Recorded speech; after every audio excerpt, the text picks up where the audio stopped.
সবাইকে happy new year. নতুন বছরের অনেক অনেক শুভেচ্ছা। 2026 সাল চলে আসলো, 25 সালকে বিদায় দিলাম একটু সুন্দরভাবে। হ্যালো এভরিওয়ান, আসসালামু আলাইকুম। কী অবস্থা সবাই, কেমন আছেন? আশা করছি সবাই অনেক ভালো আছেন। তো হঠাৎ করে প্ল্যান করলাম যে বারবিকিউ পার্টি করব। তো সেই জন্য সব কিছু রেডি করে নিচ্ছিলাম।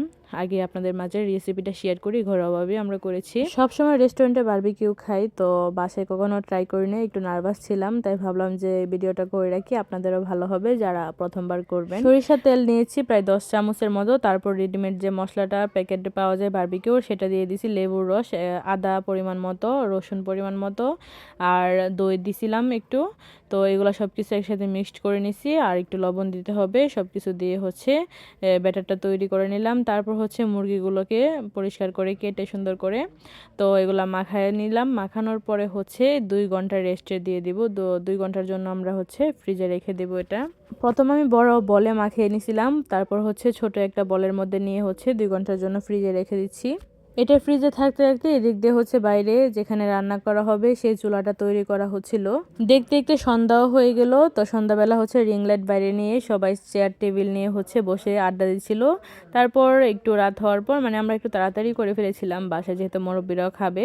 তো 8টার দিকে বসিয়ে দিয়েছিলাম। তো কয়লা এদিকে কয়লা পোড়ার পরে মাংস দিয়ে দিলাম। বাতাস দেওয়ার জন্য আইপিএস এর ফ্যান দূর থেকে ছেড়ে দিছি, আর হাত পাখা দিয়ে বাতাস করতে হয় নাই। আর এই পিঠ উপিঠ উল্টে উপরে সরিষার তেল আমি ব্রাশ করে দিচ্ছিলাম একটু পর পর। আর ওই দিক দিয়ে আমার শাশুড়ি মা মুড়ি ভর্তা করলো, তো আমরা সবাই মিলে খাচ্ছিলাম, মুড়ি ভর্তা খাচ্ছিলাম বাইরে, আর আড্ডা দিচ্ছিলাম। আর এদিকে আমাদের বারবিকিউ রেডি হয়ে যাচ্ছে। আমাদের স্ট্যান্ডটা যেহেতু ছোট ছিল, তো সেজন্য 2বারে আমরা করেছিলাম। তো প্রথমবার এটা হয়ে গেল খুব সুন্দর করে মচমচে হয়ে কুক হয়েছে। তারপর দ্বিতীয়বার এটা দিয়ে দিলাম। আমাদের আগুনের তাপটা একটু কমে গেছিল, এটা হইতে একটু বেশি সময় লাগছে। 2-3 বছর ধরে বাসায় প্ল্যান করি বারবিকিউ বানাবো, কিন্তু আর হয় না, কারণ এই পরিশ্রমের জন্য। আসলে বারবিকিউ বাসায় বানানোটা একটু পরিশ্রম, কিন্তু এটার মজাও অন্যরকম, আনন্দ লাগছে। সবাই মিলে একসাথে কাজ করলাম, ভালোই লাগছে।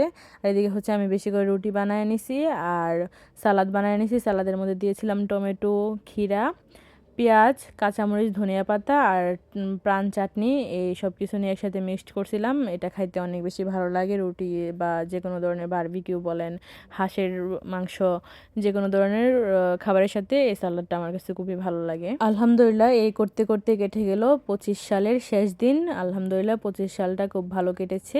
26 সালের জন্য আপনাদের সবার জন্য অনেক শুভকামনা। আপনারাও আমার জন্য অনেক অনেক দোয়া করবেন, আমরা যেন ভালো থাকি। আর আমার ছেলে মাশাআল্লাহ, ওর রুটি হইলে আর কিছু লাগে না, রুটি সস দিয়া খুব সুন্দর করে খাচ্ছে।